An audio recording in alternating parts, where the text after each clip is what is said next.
Would make your way and be seated, and I think we will be ready to start. Are you ready for your panel? Perfect.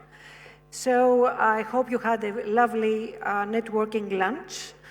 We are very pleased now we have a moderator in panel 2 with the topic Aviation Market Recovery, the Importance of Synergetic Actions, Mr. Michael Garvens, Senior Aviation Consultant, but I think also the Chairman of the German Unmanned Aviation Association, correct? Or am I wrong, Michael?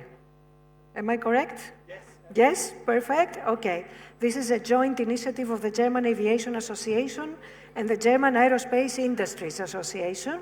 And I would like to call on stage the panel members, the panelists, in alphabetical order.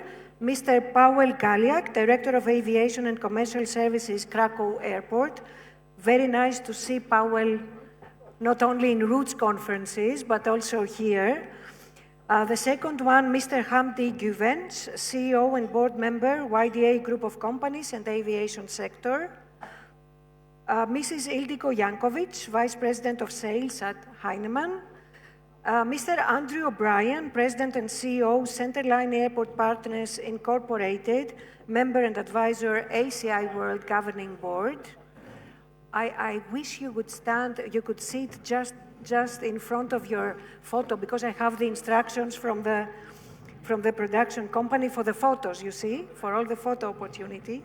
And then last, but definitely not least, Mr. Nicolae Stoica, Director General, Romanian Civil Aeronautical Authority.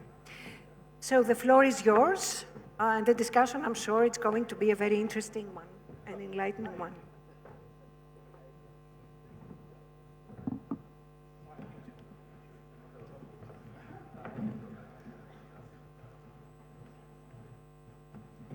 So, a warm welcome to my panelists, and I think we have got quite a diverse panel.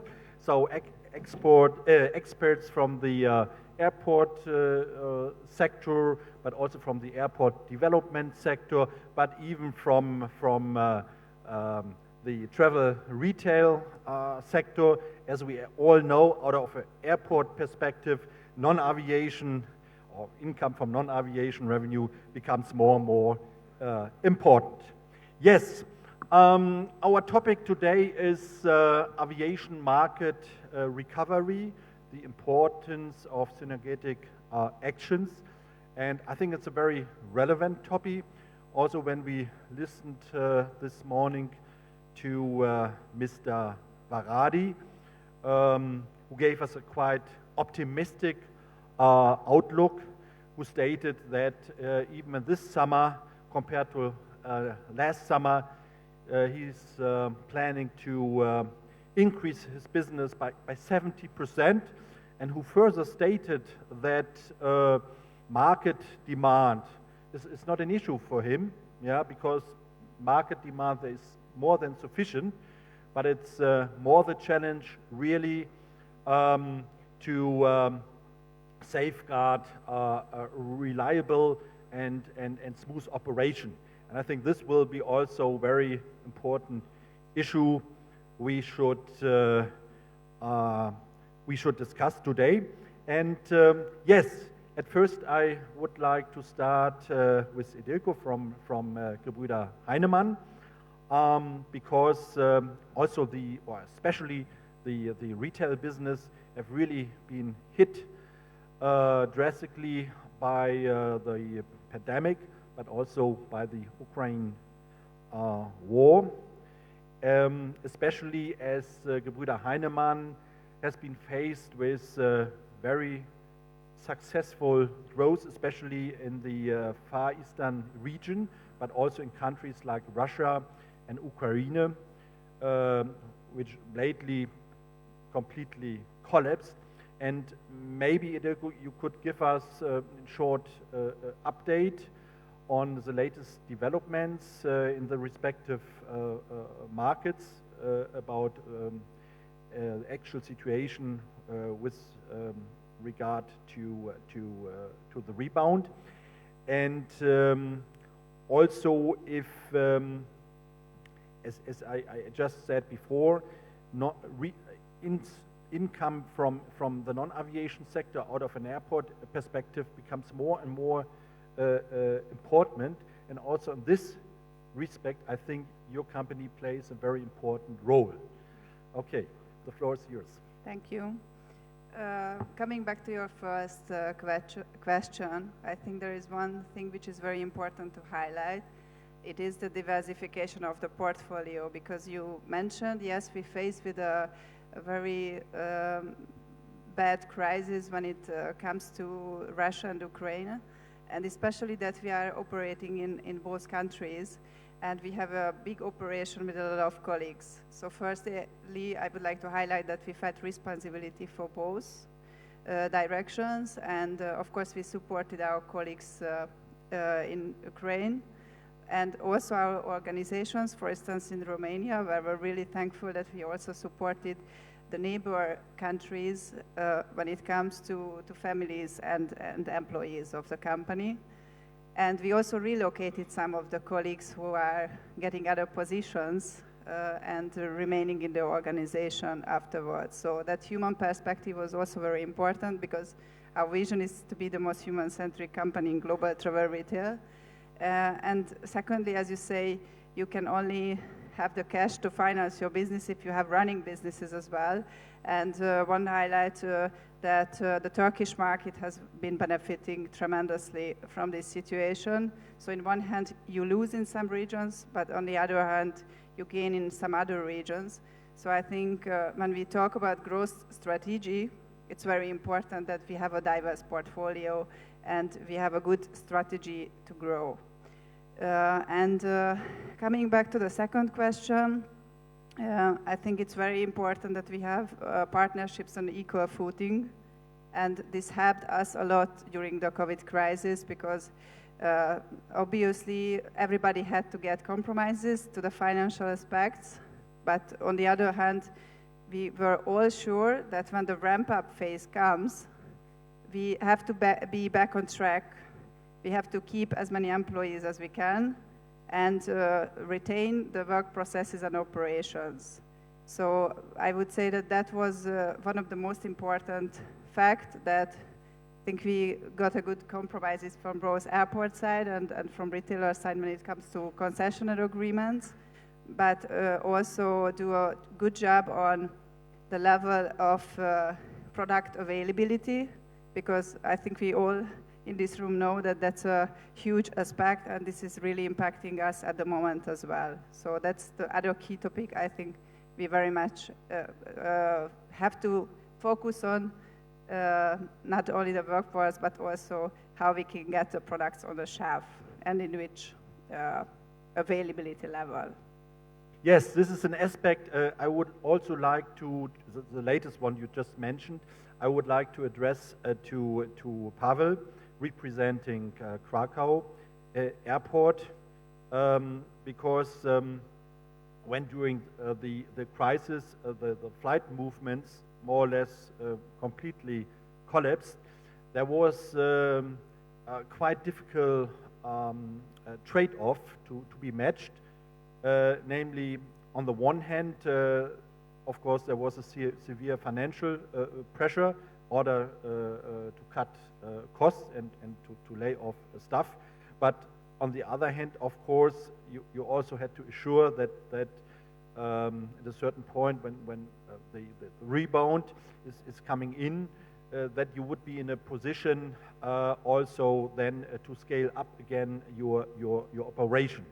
And maybe you can a little bit elaborate on this trade-off and how you did manage to get well off that. Thank you. Absolutely. It is a real challenge. It was a real challenge for Krakow Airport because for the 2 years of pandemic, the traffic was down around 80%. So it was extremely difficult to retain the staff once the revenues were significantly down and we were in red. So eventually it resulted that once the traffic was picking up in peak summer 2022, we struggled with the lack of staff, especially in the area of security, as well as handling. And it's extremely challenging, even right now, to acquire these people because they either found another jobs or simply working in the tourism industry is not as fancy as it used to be, especially in light of the uncertainty that we face here in Kraków, which is extremely exposed also to the war in Ukraine, and the perception of the city as an iconic city break destination actually evaporated. And what we have seen last year, from one side, we had exceptional results because our traffic grew. Comparing to 2019, we lost only 10%. But behind these numbers, we have seen fundamental shifts in terms of the directionality of the traffic. So there are more and more actually outgoing traffic than it used to be. It was 65% incoming before pandemic, and right now it's vice versa.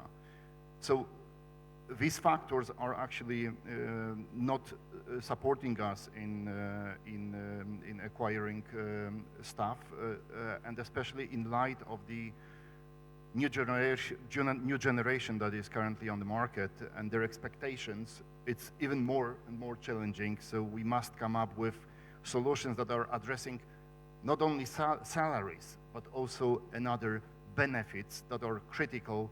Pavel, what is the difference between, let's say, the young and the older generation? Sorry. Age, yeah. Yeah, but with regard to your workforce. And closest expectations, right? It's not a science fiction, but the kind of PlayStation rooms, relaxations rooms. These are the things that people, especially in handling divisions, they demanding it. And it's extremely difficult to compete on Kraków market. Please imagine we are quite comparable to Cluj-Napoca. We are an academic city. There are 200,000 graduates annually. And Kraków is recognized as a top destination for a business process offshoring company. So all these international brands, they have their offices in Kraków, and they are also hunting for the people that are well-educated, can speak English, and they do not offer shift hours. They do not ask the staff to travel to the airport. So these are the real challenges we need to face. Do you face that as well? Audience, raise your hand. Yeah? Okay.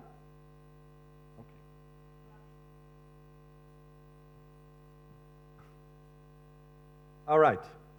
Yes.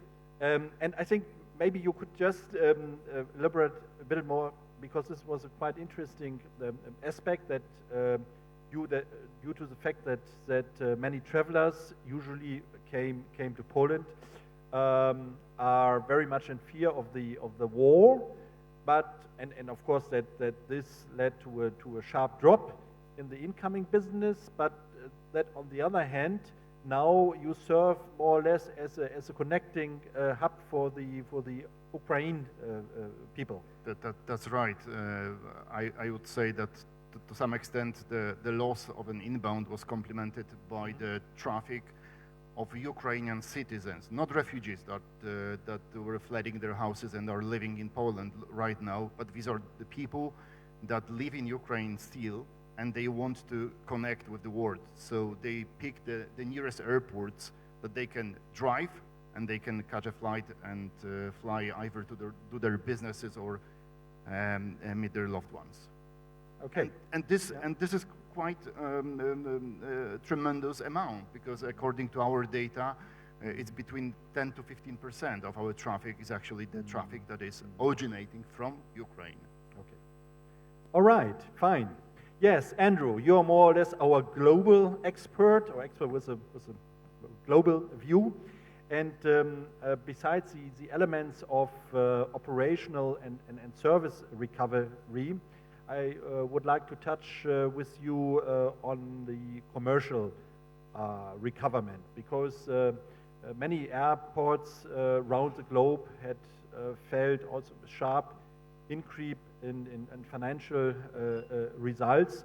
And also we heard this morning that there is a lot of opportunity for investments, not only investments for growth, but also in order to reduce greenhouse gases. And due to the poor financial situation of many airports surround, it could or it will become more and more difficult in order to obtain the necessary financial resources, especially also for airports which are 100% publicly owned. And therefore my questions to you, whether you would foresee alternate sources of financing, or also alternate ways to cooperate with the private sector in order to obtain or to enable sufficient and broad capex. Thank you very much. Great question, Michael. First of all, I just wanted to thank David and everybody at Cluj for the opportunity to come over here. For me right now, I'm sitting here in the afternoon in Cluj, but my brain is in bed in Vancouver at 3 in the morning.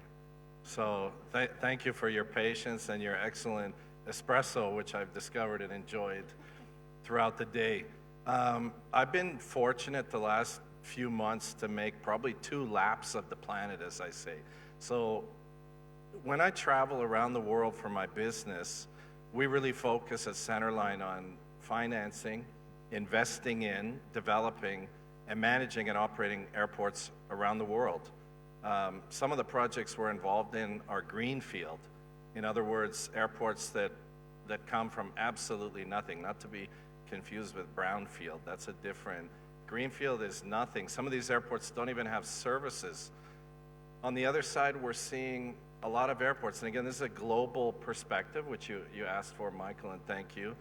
And I found it fascinating to hear a lot of the panels this morning, in particular the CEO panel that talked about, you know, how are you going to prepare your infrastructure for all the demand? I heard one panelist talk about doubling demand in the next 7 years. I do a lot of work in Latin America and the Caribbean. In that region, they will double traffic for passenger and cargo, and this isn't my statistic, it's IATA, in the next 10 years. But I can guarantee you the infrastructure in airports around the world, it's not there. And in many places, I think that money is flush. I heard another panelist this morning talk about, I believe it was the CEO at Salzburg said, you know, I can finance my own growth. I think that's a pretty unique and privileged position. Again, as I travel about, Michael, I find that, and maybe getting to your question a little more to the point, being able to figure out how do I plan for the future with all these complexities? How do I finance my growth? What should I be investing in to try to improve the customer experience? These are the big challenges that airports everywhere around the planet are facing. Yet at the same time, we're under huge pressure where we're being criticized because of the whole carbon issue. And there are facts behind that, but again, they just create a scenario where it becomes very difficult to sort of plan your future and really think about, you know, where should I be going and how should I be investing and what does it mean going forward? So there's kind of a common denominator around a lack of capital, I would say, and a lack of financing. And what we're seeing more and more in the marketplace is a request, and this isn't just my company, but these are many players in the industry that are saying, you know, can you access private equity? Can you access pension funds? Could the private sector be a partner with the public sector where traditionally In many markets, airports are still in the hands of local governments, municipalities, states.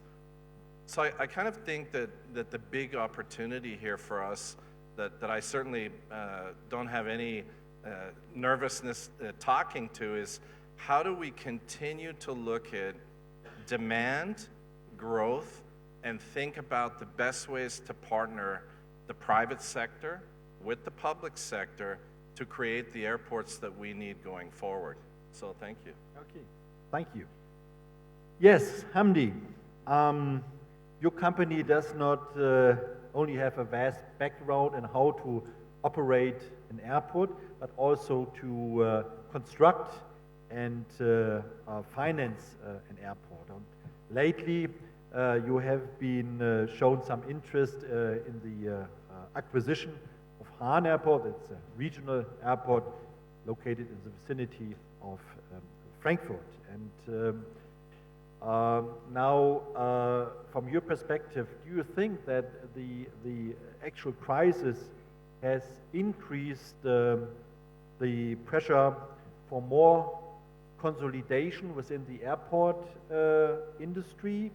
And does this open for you, for your company, new opportunities like Hahn Airport to going ahead with an invest or an acquisition?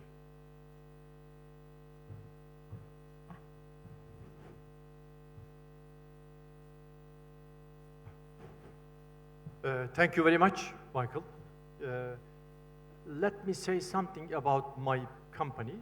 My company in Turkey is a group of companies. Our core business is construction, aviation, and hospital business. We have 3 airports under our operation, 2 of them in Kazakhstan. And our also another core business, main core business, construction. We are luckily constructing and operating and design airports. This is our expertise. And we are expanding. We are also looking for new investment in Europe and Central Asia. We interested long time in Kyrgyzstan, Bishkek. It's a good traffic, passenger traffic, especially ethnic passengers, because nearly 3 million Kyrgyz people living and working in Russian geography. I'm always saying, like a passenger guarantee. If you have ethnic passengers, this is like a guarantee. Good. And also the same in the Turkish people living and working in Germany as well. We discovered in this case, especially, I'm observing very well. Ryanair put a flight from Bratislava in summertime, okay, but they continue to flying from Bratislava in wintertime. It's strange. I looked at, and Turkish passengers, ethnic passengers, because of the reasonable price, coming all over Turkey and then flying to Bratislava and then distributing Vienna or something like that. So in airport business, you have to observe all changing because trend always changing. Catch the opportunity. This is why we are strongly interested in Hahn Airport. Hahn Airport is small and near to Frankfurt, 1 hour distance. Air cargo and passenger number is quite good, and of course should be developed more. Especially needs to be well known, because in Germany, I'm surprisingly known that nobody knows about enough Hahn Airport. Even I have a good relations and connecting with tour operators and airlines.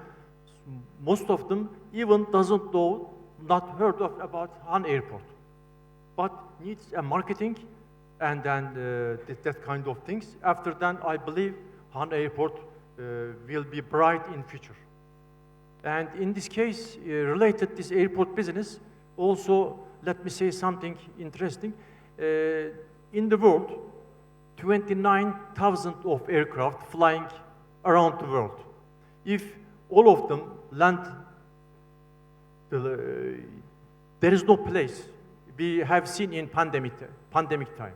So in airport business will be developed more and will be more profitable, especially involved with new technology as well.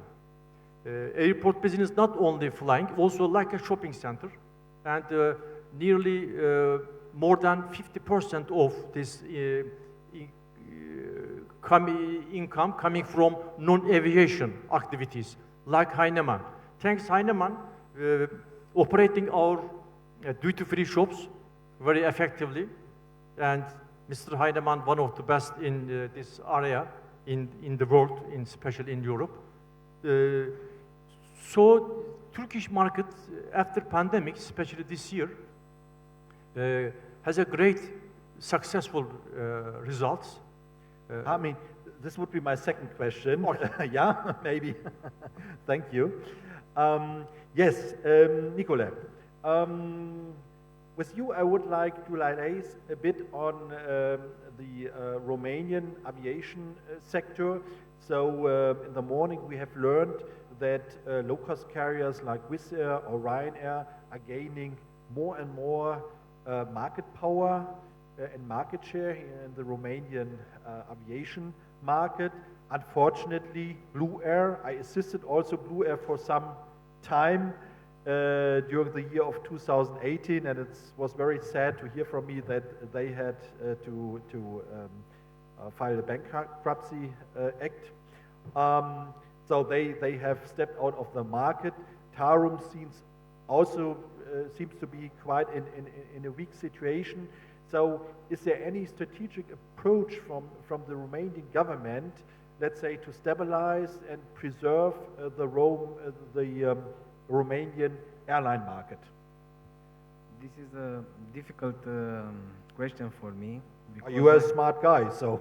Yeah, but I'm not able to discuss on behalf of our government because I representing Civil Aviation Authority. But if you allow me, I can tell you what I've done in Romania to improve aviation safety.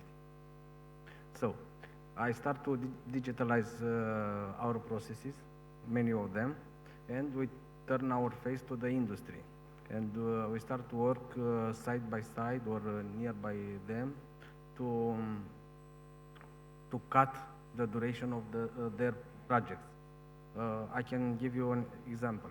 We are working together with Romanian NSP and Brașov Airport to help them in order to achieve their goals, to finalize and certify the airport to be open in 15th of June.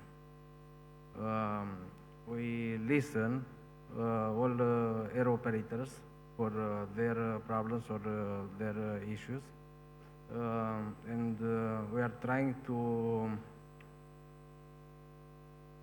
accommodate also our work to help them. And in the last 2 years, we issued 10 air operator certificates, and we register more than 50 aircraft for air operators. I am not talking about the small aircraft. We are listening also the pilots and cabin crew and the engineering in order to improve our work, to cut I will repeat, but I'm trying harder and harder to cut the duration of issuing the documents or the licensing. Okay, thank you. If I may Yeah. just follow up on the issue of low cost gaining power in Europe in overall, but I would say that at the same time they are very cautious with the decision concerning growth. So once they decide to open a route, it's a route that's going to be probably financially sustainable. in the long term. So from that perspective, referring to that what Nazarano said in previous panel, if there is a demand, if we believe in the demand of the catchment area, so I believe that it will be at the same time difficult for these airlines to pull out from these markets, or even if they do so, there will be someone else that will replace these services. Okay. Yeah, thank you for that remark. Yes, Dirko. In the light of the rebound, we had to face capacity shortages all over. And how do you think these could be more easily overcome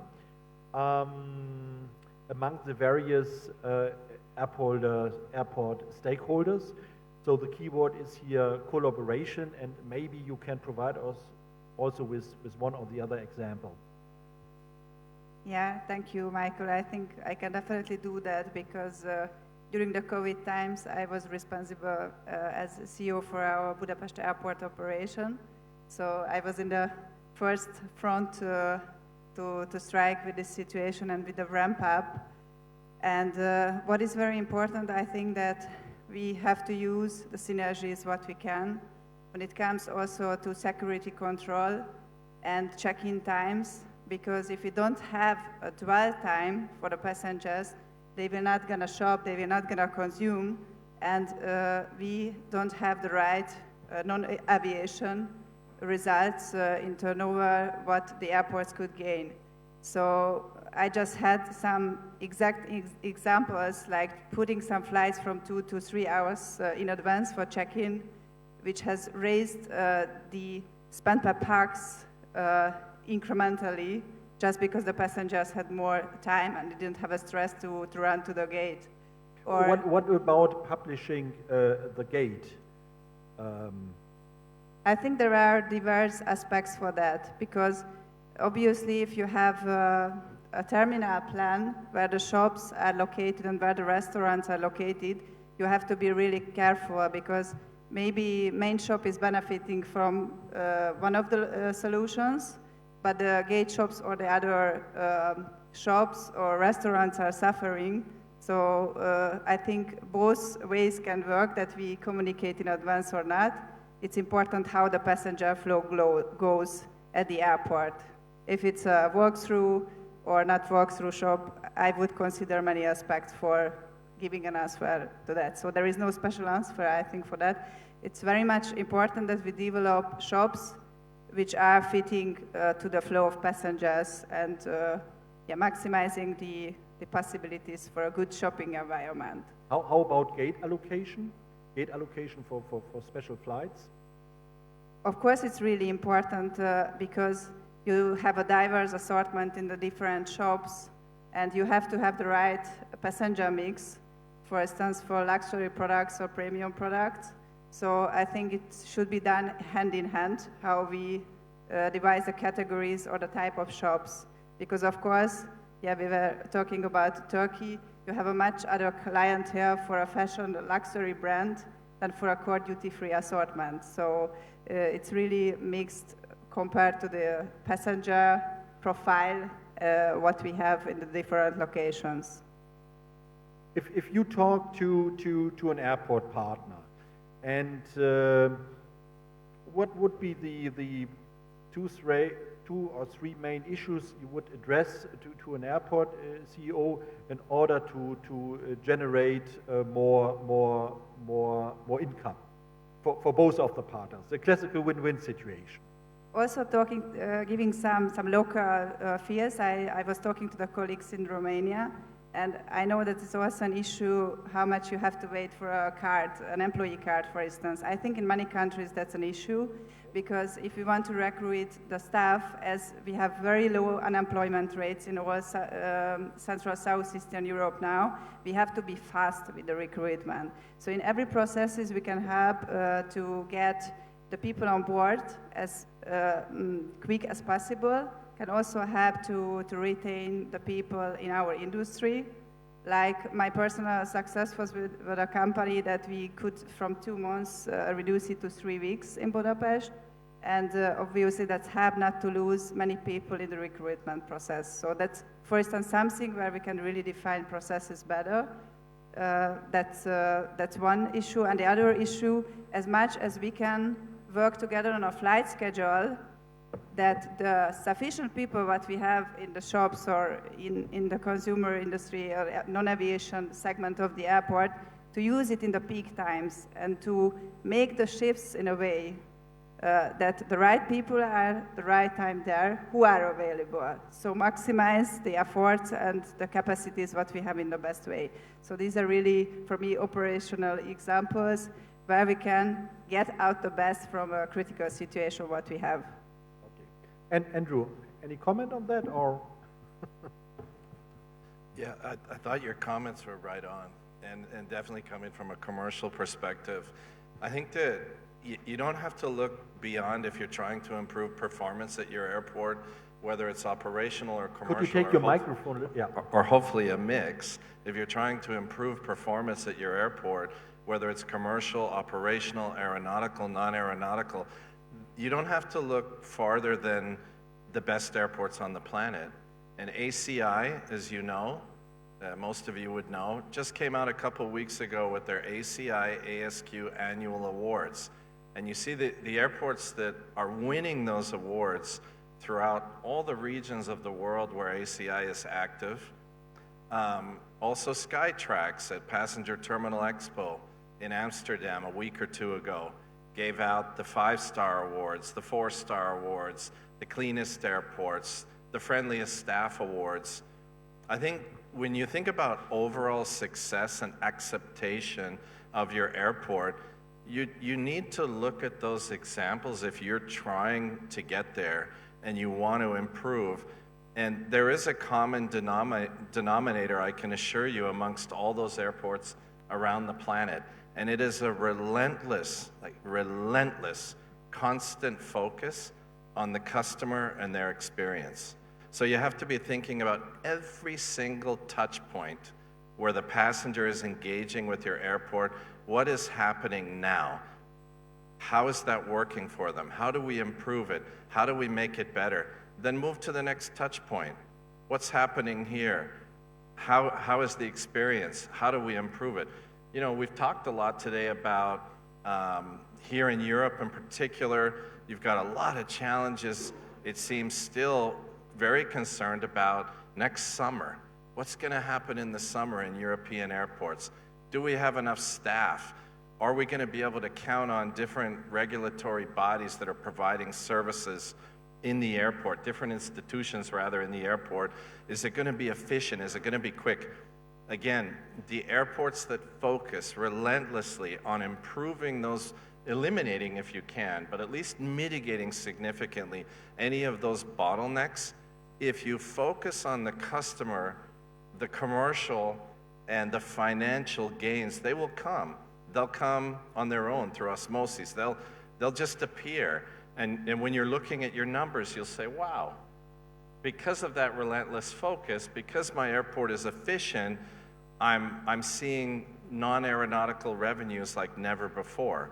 I'm seeing much more interest on the part of my airline partners, Brian, like never before. When I did presentations as airport CEO, it was always my last statement. I said, in my next life, I would not become again an airport CEO, but an owner of a car park. Yeah.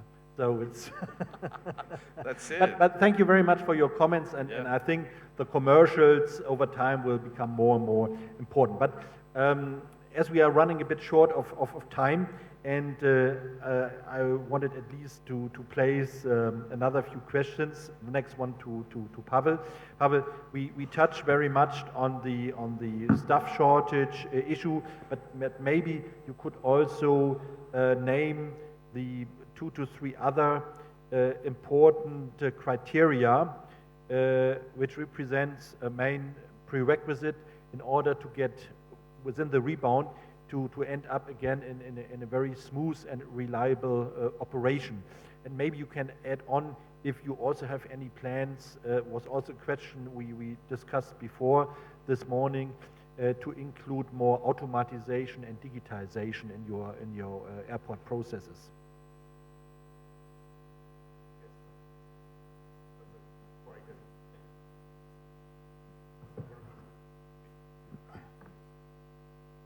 Well, let me first of all refer to the issue of passenger experience because it's got links with the digitalization and automatization of processes.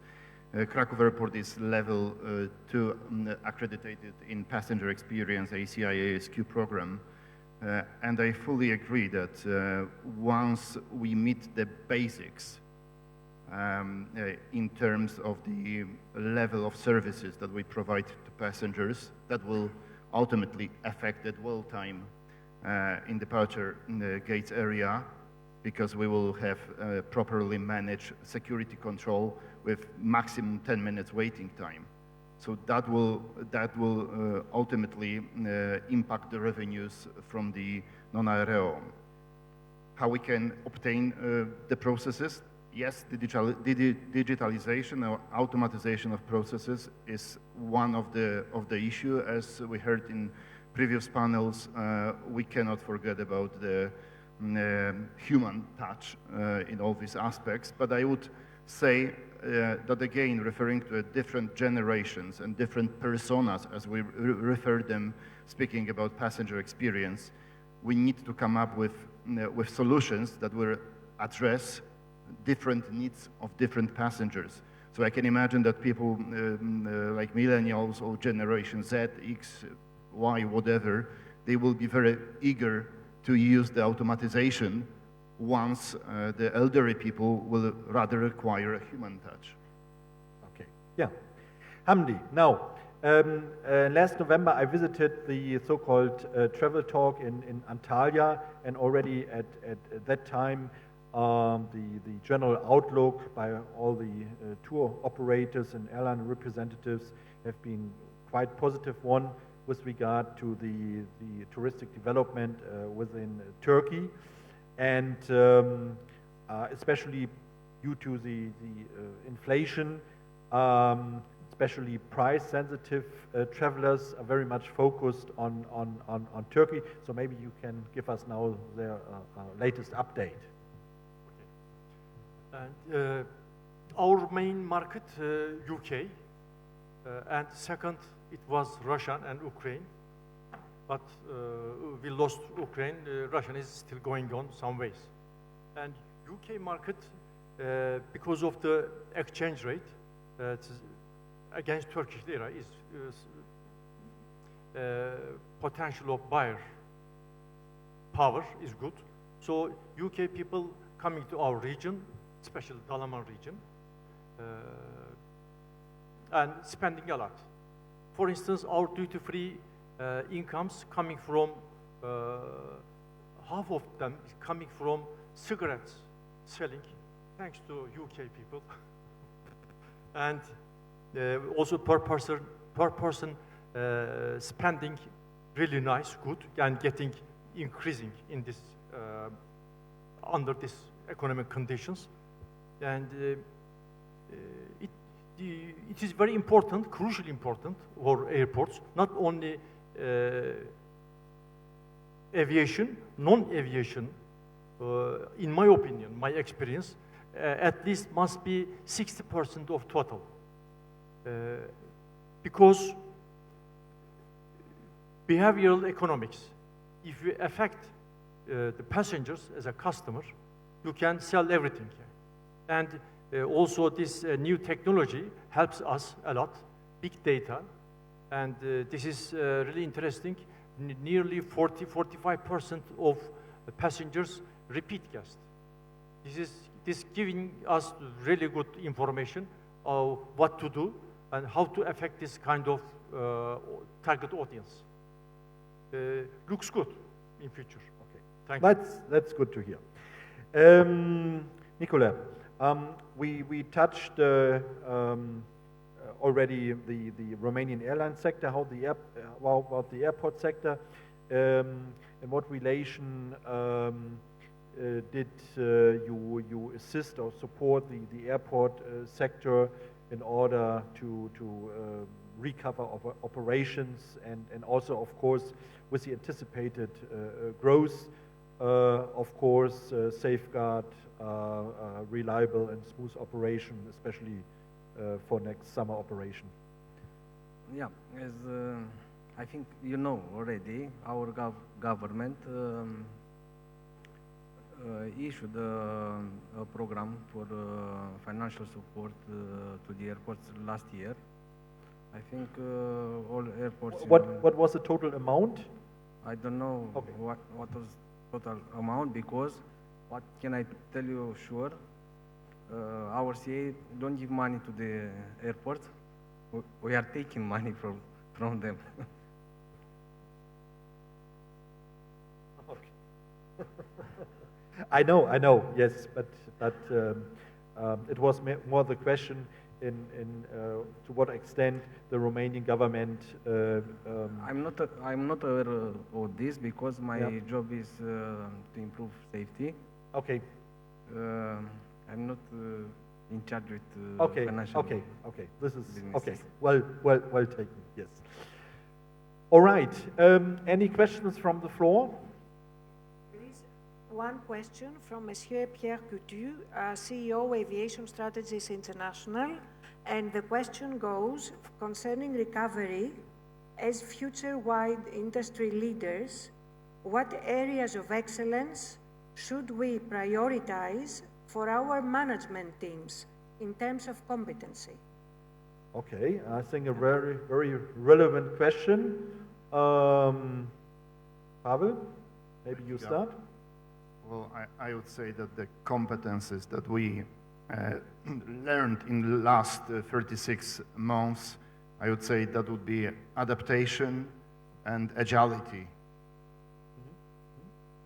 Dilko?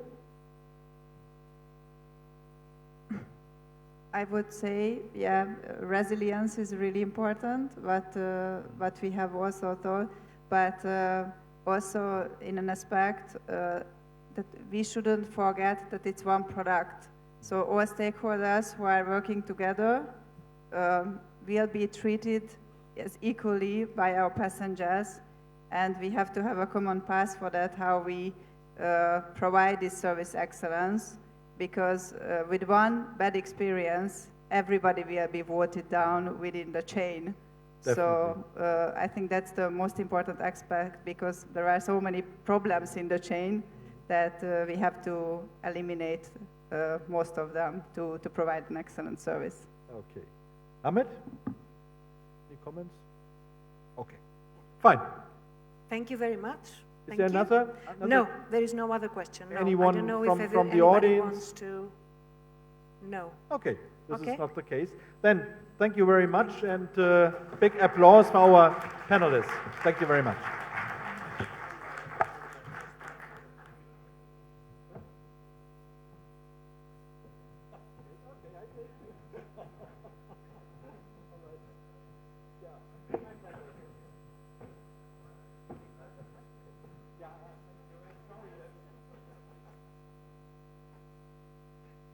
Thank you.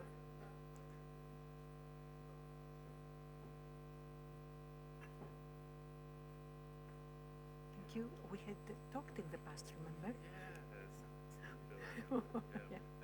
Yeah, we will. So this is the time for our last panel, digitalization, sustainability, and customer experience. We've heard these words and these concepts many times today. I would like to call the moderator, Mrs. Claudia Tapardel, a global public speaker, former member of the European Parliament and CCO Arriva Digital, but also Claudia was elected in May 2014 as member of the European Parliament, being one of the youngest MEPs, and was nominated 3 times for the MEP of the Year award for her activity in the Transportation and Tourism Committee of the European Parliament. So, Claudia, very nice to have you on board. And now the panel members in alphabetical order, Mr. Ionel Ovidiu Bogdan, President, Maramuresh County Council, Mr. Sergio Alegre Calero, Director General, Airport Regions Council, Mr. Viorel Grunwald, CEO, Aviation Management International. And last but not least, Mr. Alexander Schroll, Director Business Development, Lübeck Airport. Alexander, it's nice to see you here and not in a roots conference. Welcome on board. So, here you are. And please, will you sit? Claudia, you'll have to sit here, I think, just in front of your photo. For the photo opportunity, you see, for our photographers. Thank you.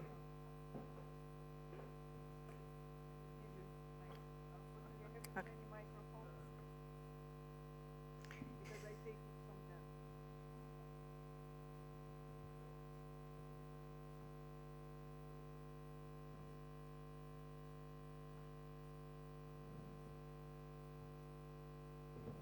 Good afternoon, everybody. First of all, thank you for still being here and holding on until the end of our event.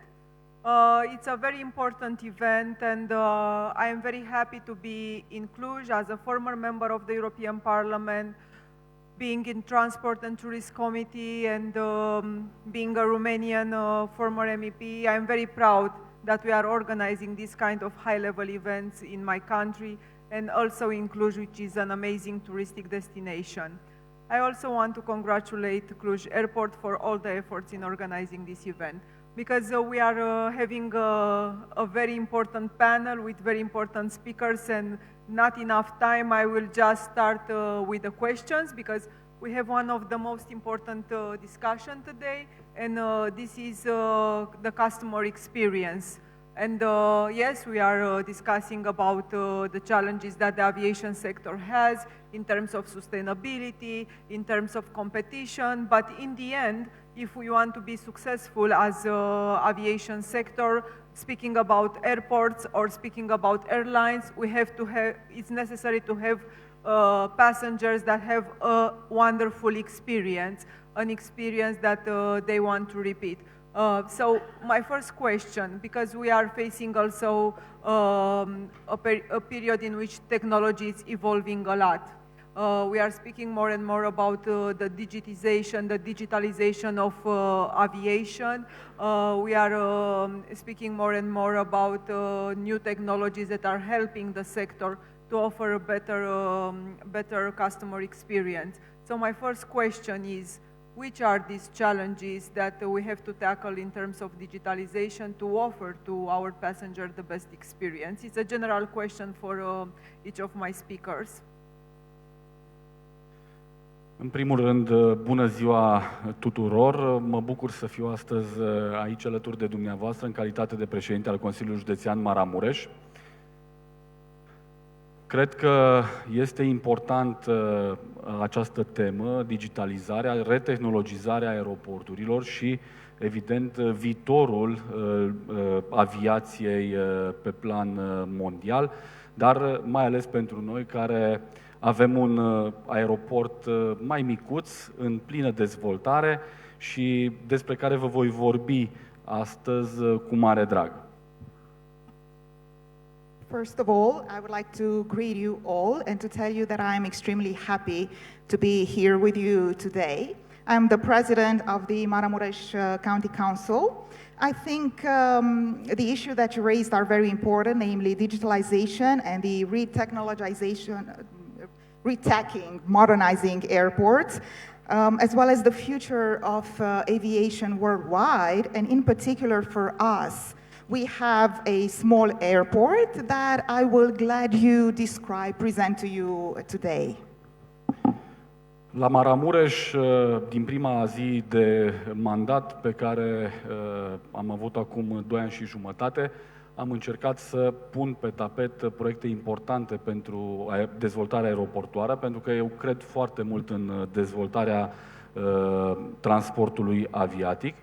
Și tocmai din acest motiv, astăzi avem în implementare proiecte de peste 55 de milioane de euro pentru dezvoltarea unui nou terminal și, evident, retehnologizarea integrală a aeroportului, astfel încât să răspundă noilor tehnologii, atât în ceea ce privește digitalizarea, cât și dotările necesare pentru siguranța aeroportoară și pentru siguranța pasagerilor. From my first day as the president of the Maramureș County Council 2.5 years ago, I tried to implement important projects for the development of aviation. I believe that it is important to develop air travel, air transport. Today I can say that we have implemented projects worth more than 55 million euros. And we want to invest that money in a new terminal. Also, we want to modernize the entire airport to provide new technologies, and that includes digitalization, new equipment that would ensure airport safety and passenger safety. Am crescut numărul de pasageri deja, anul acesta vom depăși 100.000 de pasageri, iar obiectivul meu este ca în următorii ani să ajungem la 500.000 de pasageri pe an, pentru că bazinul pe care noi îl avem este de peste 1,5 milioane de pasageri. De aceea cred foarte mult în dezvoltarea aeroportoară și cred că aceste tipuri de evenimente, cum este acesta, ne facilitează până la urmă să ne cunoaștem între noi și să discutăm despre dezvoltarea aeroportoară și, evident, ne creează contacte pentru a crea noi rute. Pentru mine acesta este unul dintre obiectivele principale. We have already managed to increase the number of passengers. This year we have reached 100,000 passengers, and my goal is to reach a number of 500,000 passengers per year. And of course we have a very large catchment area, which includes more than 1.5 million passengers. That's why I believe in airport development, and these sort of events are very important to us because it helps us get to know each other, meet with each other, get new contacts, which are extremely important to me because I'm looking for new routes all the time for our airport. Yes, I agree with you that it's very important to help each other, even it's a competitivity between regional airports. It's also a good opportunity to share good practices. That's why I invite you, Alexander, also to share your opinion and your best practices from Lübeck Airport. Yeah, thank you, Claudia. It's a big pleasure to represent Lübeck Airport today. And for those who are not familiar, Lübeck Airport is actually one of the oldest airports in all over Germany. But nowadays, actually, it's one of the youngest airports all over Germany because this airport got privatized. And since 2020, it's a 100% private airport, which is owned by a German entrepreneur. And he completely refurbished the existing old terminal into a nice, efficient infrastructure.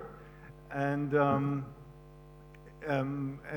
actually we are thriving for excellency, especially in passenger experience. We not just have very short distances, no queuing, a stunning architecture. We have great interiors, but also we are thinking of implementing a new digital product which can actually which can digitize our products and services. And we think that we are currently looking for the right tool for that, but we are having already a first candidate. It's a Swiss-based company called Tourish. Tourish is a tool which is actually engaging customers via an application addressed via a mobile phone application. I think this is the best way how to address our travelers and the passengers nowadays. And looks like this system is very simple. It's easy to operate. It's somehow entertaining as well for the user. And last but not least, it has also a big effect on the further commercialization of Lübeck Airport. But as we heard in a previous panel, it's about digitization or customer or personal experience. And actually, I think this tool can just be complementary to our great service approach that we already are offering for our passengers. But let me just give you some more details how this tool looks like. Well, as you are well aware, airlines and airports have a lot of different apps available already in the market, or they have their respective websites. But it's not always easy to manage all these different gadgets available on the market. So I think it's a good approach to have one app which can be used for the traveler not only at Lübeck Airport, but at many, many other airports worldwide. And what they are offering is that we can upload our services, parking, vouchers for our restaurant, or lounge access, or whatever. And and the passenger can have this experience, can get informed. He is more willing to buy something, hopefully, and it also offers the opportunity to gain very important, valuable information about the passenger behavior. Passenger preferences and behavior. And I think after the pandemic, we have a passenger and a customer that has high expectation, high standards in services, also ensuring that they have more safety regarding their health and also their security. I will not skip your intervention, Viorel, but I want to go a little bit further with Sergio. And Sergio, I want to ask, what is your perspective regarding how to offer a better experience to customer, because also time is money, and that's why we need the regional airports to connect all over Europe, or even more also outside Europe, but very quickly from the door of our house, just jumping in the regional airport and arriving in the other part of Europe or the world. So how we are doing this in a very efficient way using all the technological instruments that we have at this moment. Thank you, Claudia, and thank you, the organizers of this event, and especially the Cluj Airport region and city for hosting it and inviting me. It's a pleasure.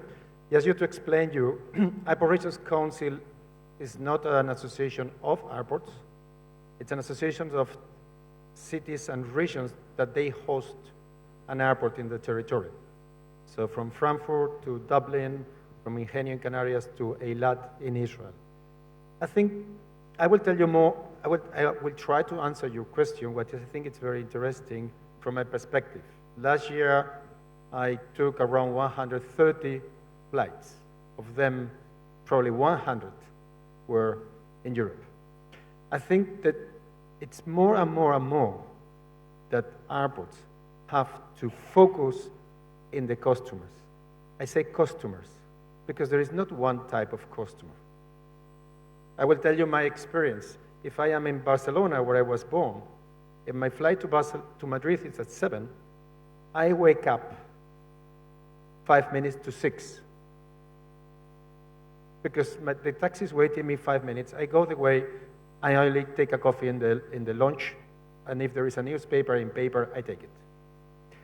But if you're an old person having your holidays in group, coming from 120 kilometers far, because it's the first time ever you are going to travel this year, and probably the last one, its experience is completely different. And I think, in my opinion, and it's not only connected with money, what it is at the end of the day, because CEOs have to report the investors about what they are doing, is that airports has to move to realize that this part of a journey, because except a few strange people, probably a lot of us, people don't fly from airport to airport. They fly from home to hotel, from hotel to business center, whatever. And I think we have to think more. You have to think more like petrol stations. I finish with this. Yes. Some time ago, there was just a place to put petrol. Now the petrol is the less important. I wonder why, promise I finish? I was a politician, so. Why there is not one single good restaurant in any single airport in Europe? Tell me, where did you have a good lunch, or you would invite your clients in an airport to have a good lunch? Thank you. No, I was just wanting to challenge and everybody in the panel and also the public to think that we have to fight more. Of course, it was one of my projects as former legislator to fight more for integrated ticketing, because it is a more efficient way of traveling. So how we are supporting to have an integrated experience of travel for our customers. So we have to cooperate also with the other means of transport. And also, we can do this just by integrating the technology and helping each other between means of transport, but using also technology. I will come back to you because we are speaking about the customer experience, VRL, and we can't ignore the safety element when we are speaking about the customer experience in the airports. So we had a terrible experience of 9/11. And from that moment, it's more difficult, and sometimes we feel a little bit of pressure, of stress, or when we are doing for the customer. I'm referring when we are doing the control. So why should be like this? Why is necessary to have this kind of customer control in a way that is not feeling so friendly for the passenger? Yeah, thank you very much, Claudia, for the question. Just want to go back to your previous question, digitalization and challenges. Yes, I also want to integrate your vision with the digitalization. Yeah, I think we are living in an industry that is highly regulated. So we have lots of digital data already. The challenge is to form this data in a way that is real time, and then we can take sound decisions immediately. Especially when we talk about safety and security, this is absolutely core to deal with the things that are happening. The best way to do it is to have the data in advance and prevent things from happening, which we do in our safety and security sector. So if you look at September 11th, it was the situation where it made clear to all of us, to the world, that airplanes can be used as weapons to bomb any buildings or even atomic plants or refineries, and really destroy the wealth or the health of a country or a region. So you may all know Mohammed Atta, that is on the screen you see on the top right. It was in the news for many, many weeks and months. The aviation industry is the safest transport industry. We have low number of casualties, but it's attractive to the terrorist organizations because it's sexy. The press is talking 10 times more about any incident in the aviation industry than in any other fields. So that's why it is our duty to prevent these things to happen. So what September 11th also made clear to us is that we need to have data in advance to prevent such things to happen.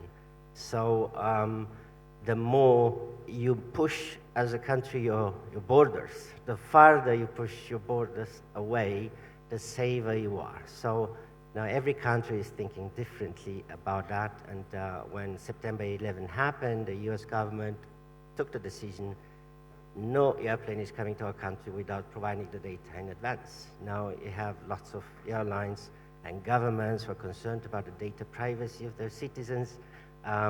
You have small countries or small airlines who cannot deal or handle or make an agreement with the US big government. So Europe needs to unify to have a common approach to that. So we are going to come on this topic, but for now, did I respond to your question? Right. Okay, please. good.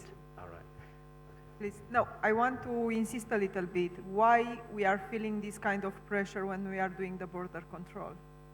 Yeah. So the most stressful. The most stressful. This changed the experience that a passenger has inside an airport. Absolutely. So every passenger wants to fly safe and to be secure, and expects every government or organization to take care of that, every airlines, every airport. And it is also the most stressful situation for every passenger in the passenger journeys when you do the security checks, or when you cross the border. So hopefully it's everything okay. So it's not much so much fear about the airplanes because they are modern, they're okay. People trust in that, they trust in the pilots' education. It's a lot of investment in the technology that we are using right now at international level for security control. Yeah, for security, for controlling our luggages and everything. It's a lot of data that we already have offered, and still, it's a lot of pressure when we are doing this. Yes, so if you look on the screen on the right side, Samuel put a bomb in a hold luggage in an airplane 1974. So this is the reason why we do today the baggage reconciliation. So the baggage is only flying with the passengers on board. Now, these are consequences of all these incidents that are happening, and the regulators think about how to prevent these things to happen. But nowadays, what we know, it's a kamikaze kind of terrorist attack. They don't care about their lives. So we question why this effort to put the luggage together with the passenger.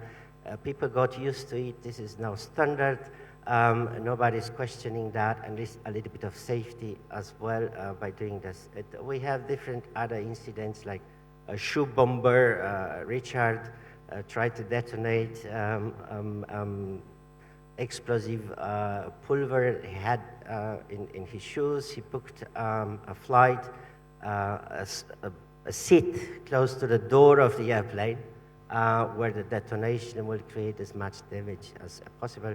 Luckily, it was detected by one of the passengers, so he could be stopped of doing that. But his role, it was as soon as he's crossing the US territory to detonate the bomb. So the consequences are different, and every incident, every case is different. But if we look at those types of terrorists, nobody looks like a terrorist. We even had ladies like this lady. I understand that created it. It's a very complex situation, and that's why we have to manage with so many attention, and sometimes paying more attention to everything that means security control and border control.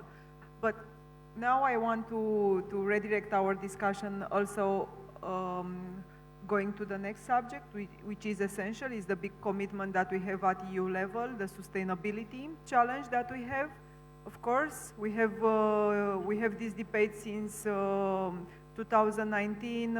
We are discussing how to make a more friendly environment aviation sector, and we are doing a lot of efforts in this direction. Of course, also the regional airports has to align with all these objectives and targets that we have also in the Fit for 55 package, but also with the expectation of our passenger to offer more sustainable services. So, Sergio, how are dealing the regional airports with this objective? Okay, I don't represent the regional airports, but I will not be becoming very popular probably in this audience. Europe is doing right. I can repeat it 20 times.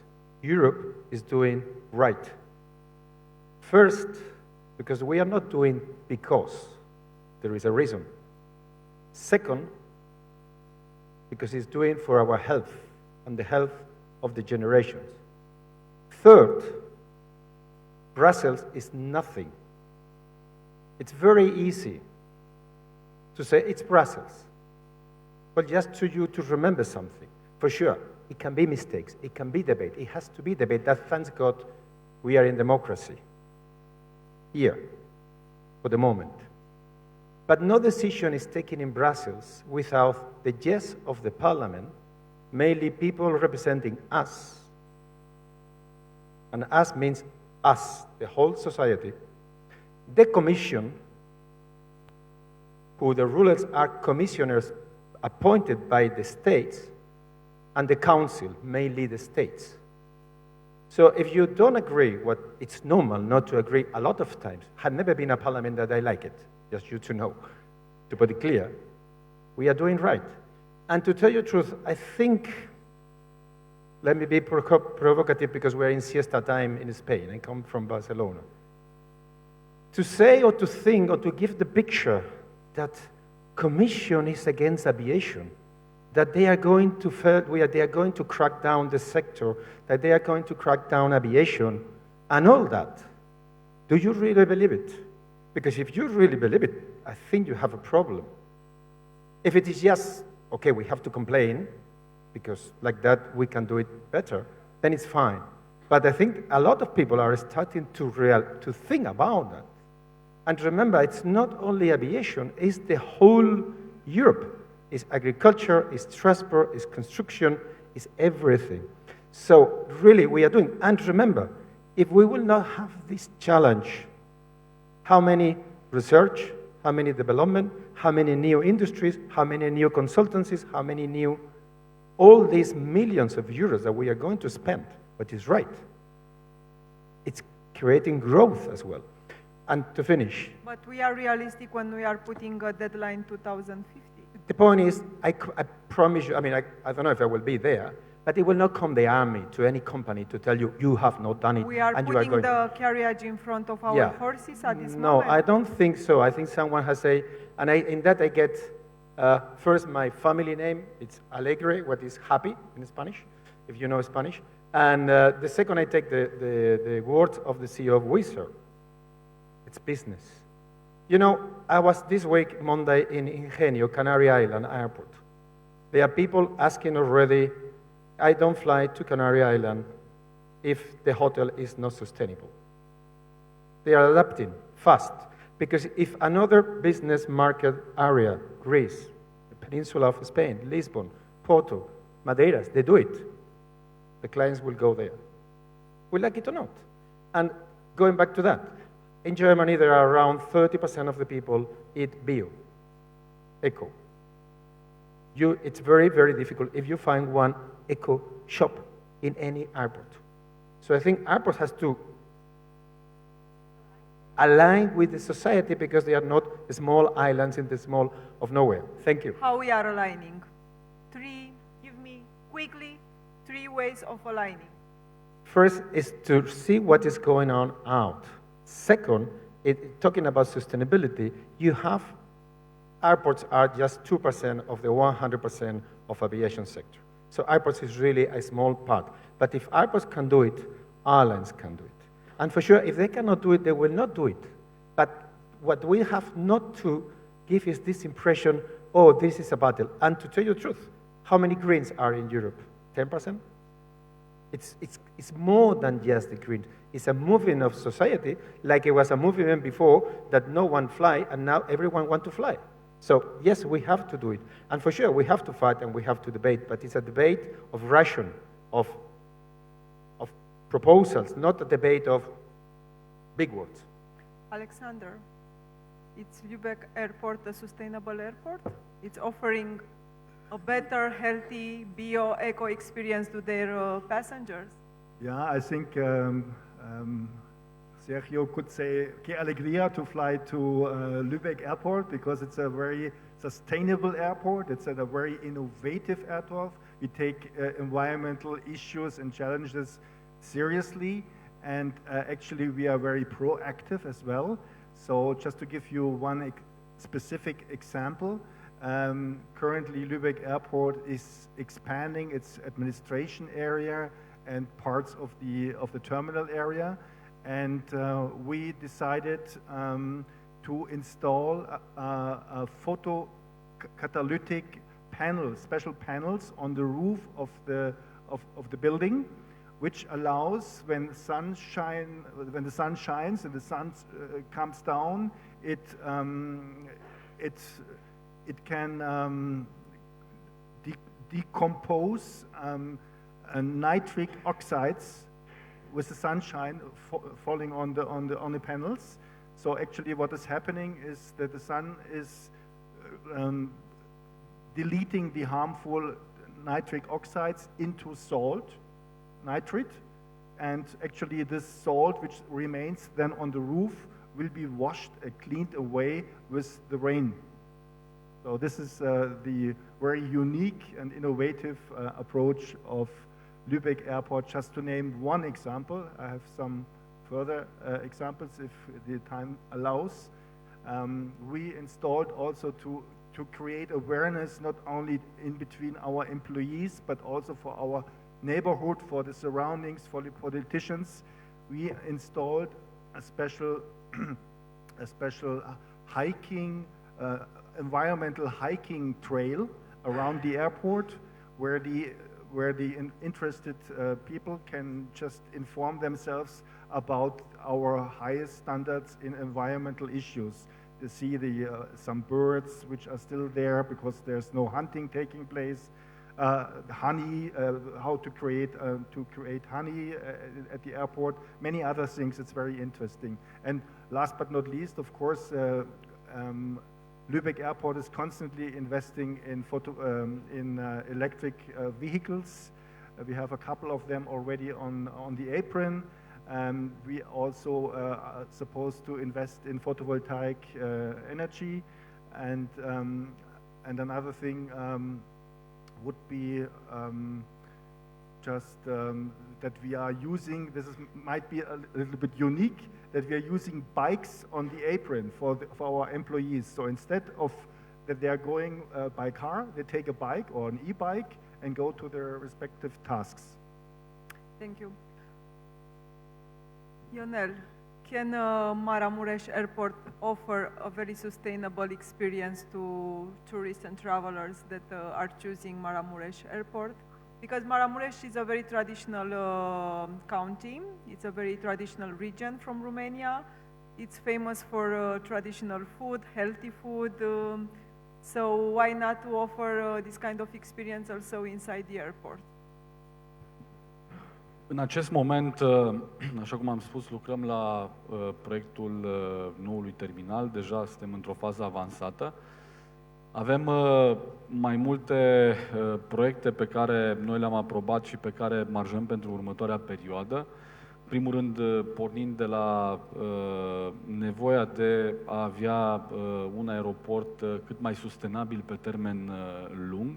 Și aici mă refer la un aeroport pe care eu mi-l doresc să se autofinanțeze și să se auto-întrețină din toate punctele de vedere, pentru că, și sigur că aici o componentă importantă este partea de energie verde. Chiar de curând, de 2 săptămâni, am aprobat un proiect pentru acoperirea parcărilor cu panouri fotovoltaice, astfel încât să obținem energie verde pentru întreținerea aeroportului.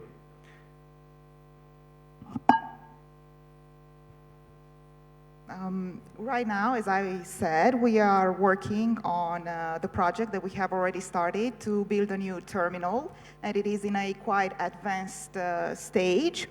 We have approved several other projects that will be implemented in the future, because we are always thinking of the need of having a long-term sustainable airport, and by that I mean an airport that can self-finance and that can support itself from all points of view, including from an energetic point of view. We wanted to use green energy.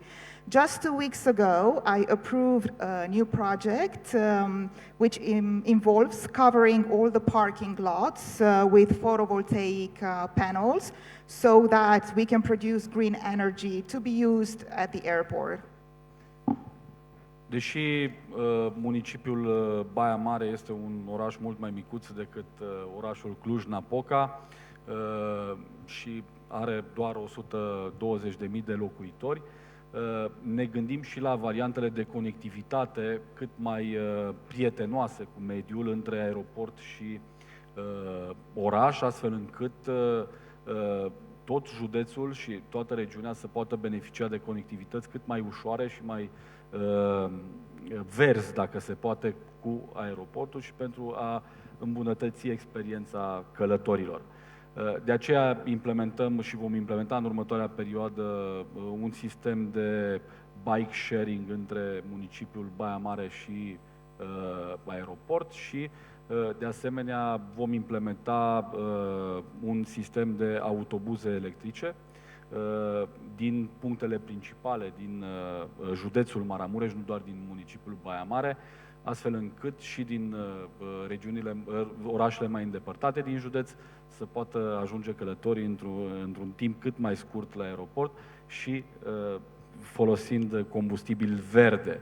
De asemenea, în parteneriat cu Ministerul Transporturilor am gândit și un sistem de tren metropolitan, pentru care ne gândim să cumpărăm o garnitură electrică, astfel încât pentru zona metropolitană a municipiului Baia Mare, adică pentru peste 250.000 de locuitori, să putem avea un sistem cât mai eficient și, evident, o conexiune cu aeroportul cât mai rapidă. Acestea sunt doar câteva dintre lucrurile pentru care lucrăm, dar principalul punct este ca aeroportul să devină verde în proporție de 100% în următorii 3 ani de zile.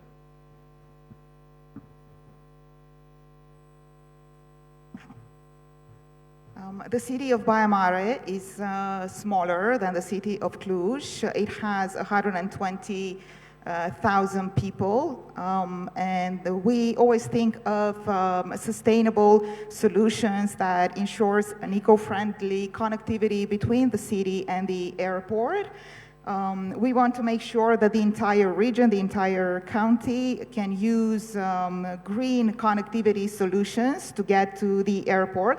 And we also focus on improving customer experience. We have approved a bike sharing system that will allow customers to travel from Baia Mare to the airport, and we are also discussing a new system, an e-bus system that will connect the main parts of the county, so not just the city of Baia Mare, to the airport, so that the passengers can get to the airport very fast and using green fuel. We also will have a new project with the Ministry of Transport. We are considering setting up a metropolitan train, an electrical train, to connect the Baia Mare metropolitan area to the airport. And the metropolitan area includes 250,000 people. We want to use a very efficient system that will get passengers to the airport fast. These are the main projects that we have been working on, but as I've said, the most important thing is to make sure that the airport becomes 100% green in the next 3 years. Very ambitious objectives, and I'm happy to hear this. Viorel, I am also representing one of my customers. It's a company that it is integrating tourism with blockchain technology, with virtual reality, with metaverse. The name is Arriva Digital. So I think the next step is evolving more, offering more futuristic services to our passengers. In terms of safety, I think we can also include these elements of artificial intelligence, virtual reality. We have already the biometric passport. So how can we integrate this kind of innovation in making this kind of security control more efficient and creating a better experience for the passengers? Yeah, it's many ways we can do this, and one of which is fulfilling the regulations which are in place, which say that the data of the passengers have to be provided to the destination governments. So whenever an airplane is flying with a destination Romania, the Romanian government will receive the passenger data. So they have at least the time of the flight to analyze this data. This has been issued as a directive in Europe in 2006. Then we have the PNR data, which is passenger name report, so name record data. It's a little bit more information in there that could be provided even more in advance, not at the time of closing the flight when the passengers are on board, but at the time when the reservation was done. And we have T24, which means 24 hours before the flight is taking place, gives a bit more time to the governments to analyze the data and to can take a decision not to carry these passengers. If it is a terrorist that will be on the board of the aircraft, then it's already too late. So it's about prevention here. This is what European governments and member states are doing for many years now, and we have an excellent case here in Romania, and we have two people from the Romanian government authorities, Marius, who is the chief of the counterterrorism aviation unit, and we have also Liviu from the border police, chief of border police in Cluj, who may answer some questions later on if required. I'm only talking about the general aspects of it. I'm not allowed to go more in depth. But what we do with this data, we receive it and we organize for the member states in Europe a passenger information unit. This is the same thing like we have a financial intelligence unit on fraud, on financial fraud is done on the passengers. So we look at this data and we have different profiles, and every government unit is looking according to the mandates at this data real time to look after the customs, is looking after smuggling issues, couriers, money couriers, whatever.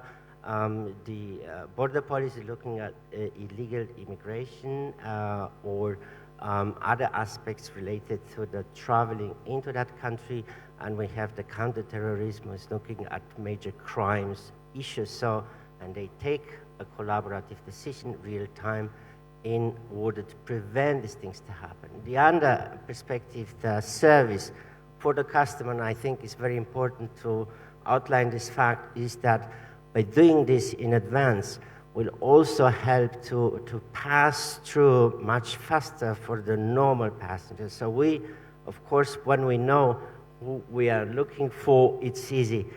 When we don't know, but we have different profiles that are defined and we have a hit, we are going just to select the 1% of those passengers that may have the potential to be a criminal, while at the same time we pass the other passengers much faster through these stressful processes. So we have different procedures that are more relaxed procedures when we have data about a passenger for more than 6 months, when we know this travel behaviors, when everything looks normal. That's a service to pass through it. So with automation, for example, Claudia, we have 20 milliseconds time to do a check of the biometric passport, so which is working today. We have different devices at the airports, explosive detection that even don't need to take your stuff out of your bag and whatever. We have body scanners. The industry is evolving, yeah? But we still need to have I'm still dreaming to use my bottles in my luggages, because sometimes especially ladies, we have perfumes, we have a lot of things that we still want to keep it in our hand luggage. So I really hope that we'll manage also to resolve this for having a better experience for the ladies in the airports. We have also important questions from our public, so please. Yes, we have one question from the audience. It's for the president of the Maramuresh County. Are you taking into account a merger with other two airports from the region, Satu Mare and Oradea? You couldn't hear me. Okay, I will try my best. Are you taking into account a merger with other two airports from the region, Satu Mare and Oradea? Okay?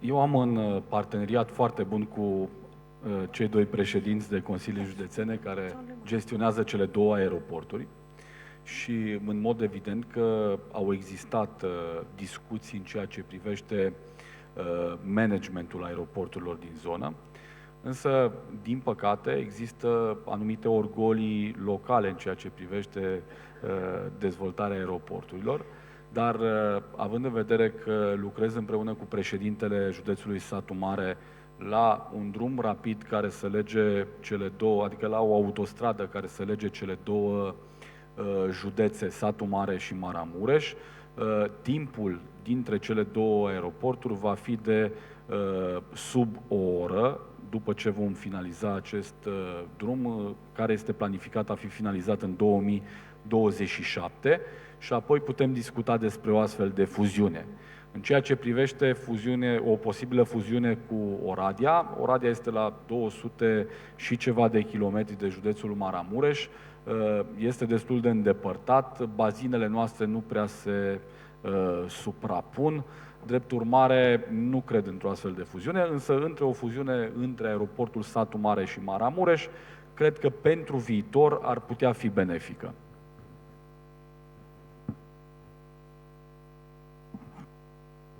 I have a very good relationship and a very good partnership with the presidents of the two counties that manage these two airports that you have mentioned.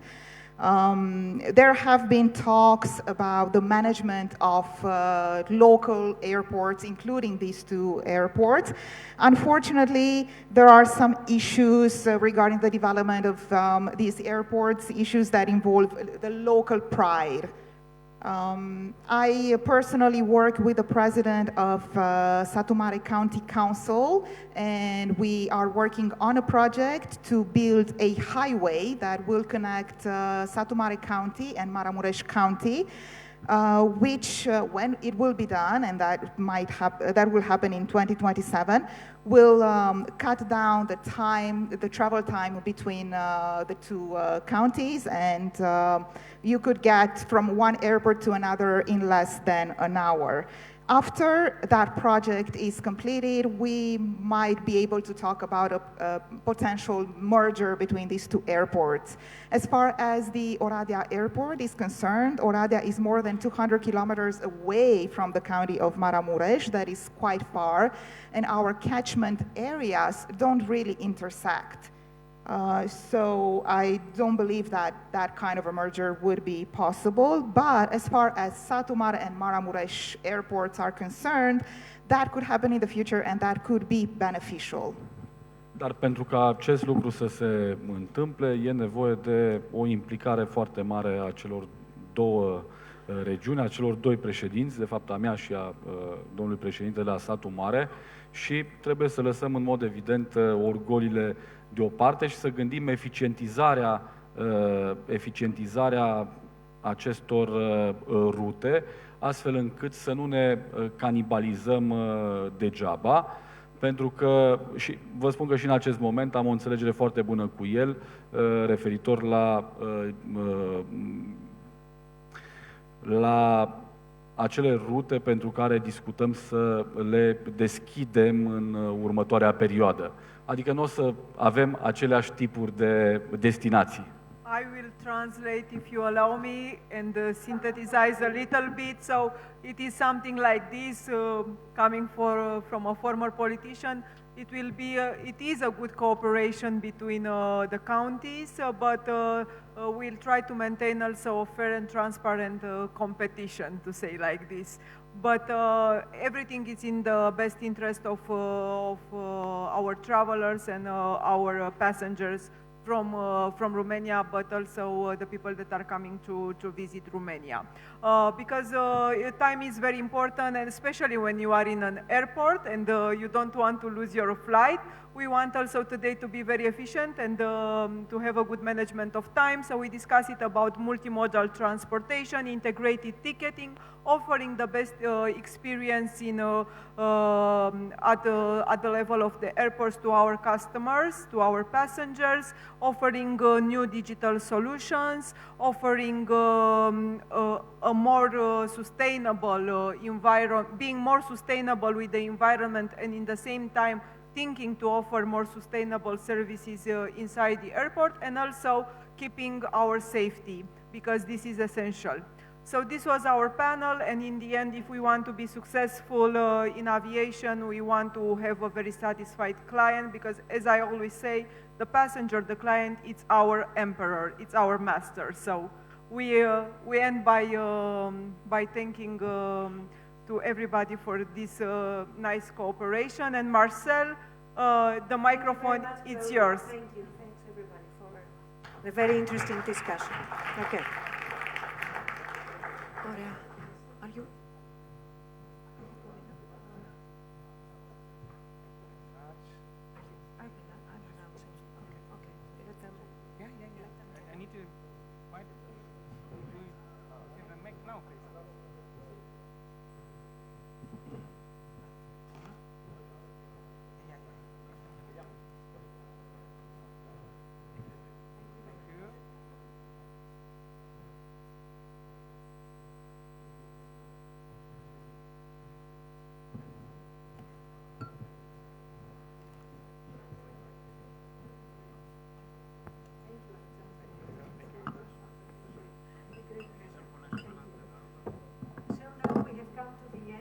the Aviation Event 2023 Cluj. Before the closing remarks, Mr. Marcel Rywolski, CEO Aviation Event, will do the closing remarks.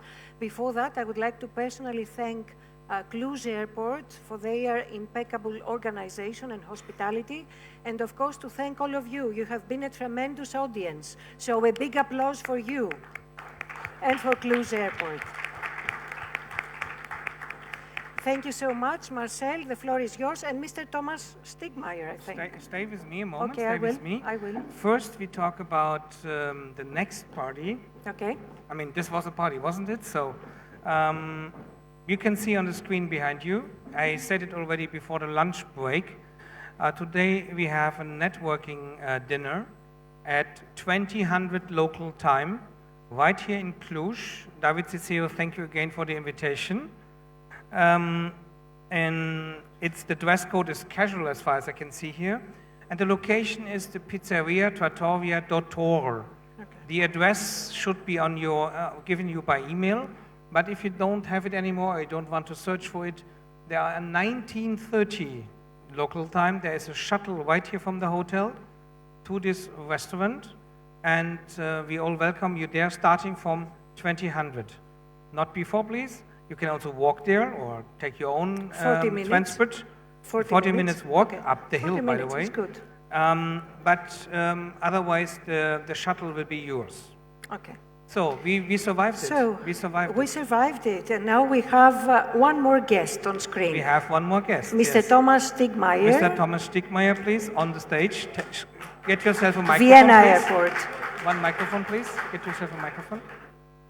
Okay. So I'm leaving you. No, you no? No. Okay. No, I'm staying. Okay, no. if you wish, if you insist. Please, nobody leaves this room, because even after Thomas Stigmeyer, there will be another thing which you don't know about. Okay. Okay, Thomas, up to you. Because the next aviation event in Cluj is in 1 year, David, right? But before we have another aviation event, right? Thomas, the stage Absolutely. is yours. Thank you so much, Marcel. First of all, please just let me also say a huge thank you for the great hospitality shown by our host, Mr. David Cicero. Thank you very much, David, and all of the team of Cluj Airport. Thank you so much. And now, while you can see in the background a 24-hour time-lapse video of how operations work at Vienna Airport, I'm delighted to announce that Vienna Airport will host the aviation event on November the 9th, 2023. So please save the date, because I want to see as many of you as possible when we meet again in autumn. Because what are you looking forward to? Of course, there will be the conference on the one hand. It will take place in one of the most modern and most sustainable conference buildings in all of Austria.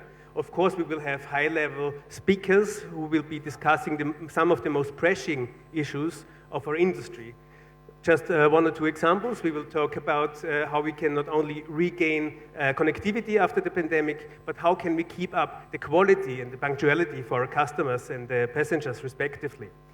And another topic will obviously be what is the way, or how does the way look like towards the sustainable and affordable aviation in Europe that we have been talking today already this morning.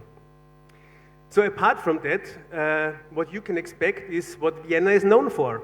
There will be culture, coffee, cake, and a couple of nice bottles of Viennese wine. So don't miss out on that. Also, we have prepared something quite special for our VIPs, but I'm afraid I have to keep it just a little secret just for now. But it will be good. You will certainly like it. And having said all that, just can reiterate, please mark your calendars with November the 9th, 2023. Come by and have a taste of Vienna. We're looking forward to hosting you. Thank you. Thank you very much. Thank you very much. And I was asked today, what happens until November 9th, right? There's a gentleman here from Tallinn. So, check your emails. There might be some aviation event special in Tallinn, Estonia. And don't go away. I heard about rumors. Rumors say that maybe, we are working on that, maybe it will be organized in Athens at the end of June. I think Marcel loved the summer party that we had, so I think now he's looking for another one. So did Paula, by the way. So did Katerina also. Yes, Where's Katerina? I do remember that. Okay, so we are working on that. Yes, we are working on that, and we will let you know as soon as we have the exact date and all the details. Sid, Paula and Katerina was the password for getting all the team on the stage, please. It means all the Cluj team, please come up on the stage. David Ciceo, please come up on the stage. Photo. All the Aviation-Event team, led by Sid, please come out on the stage. Katerina also, Werner. They are a little bit reluctant, eh? Yeah, they are reluctant, but they shouldn't be. They shouldn't be. They are shy, but Paula is not shy, right? How was it for you? How was the feeling today? Well, familiar. Familiar, okay. I take some other. Sid, how was it for you? For Paula, it was familiar. How it was for you today? It was wonderful. I would like to thank everyone who participated and gave their enough time and their valuable thoughts. So once again, thank you, and we hope to see you next year again in Cluj and also in the future conferences of Aviation-Event. Sid lost almost his voice, but we need to compensate this tonight by drinks. Katarina, how was it for you? Very good. Very good. Very good. Okay, Anna, come here. Very good. A comment of Anna. You can take photos all the time. Yeah, as everyone said, I would like to thank each and every one of you for their valuable time and effort. And it's all because of you that we can also organize this as a successful one, and also the entire team. It's all the result of the teamwork. Thank you so much, and hoping to see you all in all our upcoming conferences. I see another important person. It's Skvodrucha. Oh my God. In the backstage, media work. How is the situation over there in media room? We have, our work just begun. Until now it was most of fun. I just took everybody of you and just let's come for the interview. The real job starts now, actually, mostly. But you're still coming to the party, right? Yes, we will manage to finish the work until the party and then party. And we invite you all. Okay, good. Then we take the final photo. Iona, we need to squeeze ourselves in here. Okay. So, please go. Yeah, now the photographers have the command here.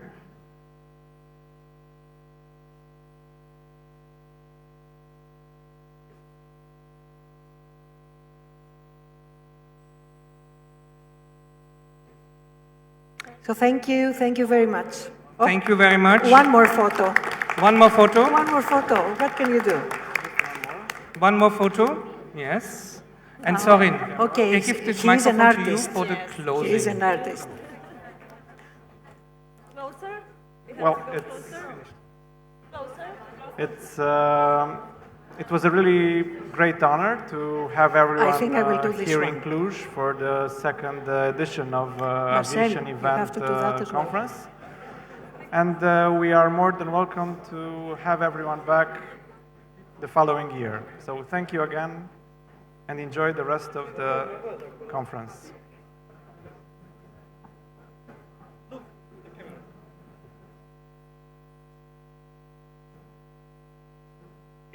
Okay, thank you. Thank you. Thank you. Thank you very much, Sorin, for everything. Thank you. Thank you. It was a pleasure.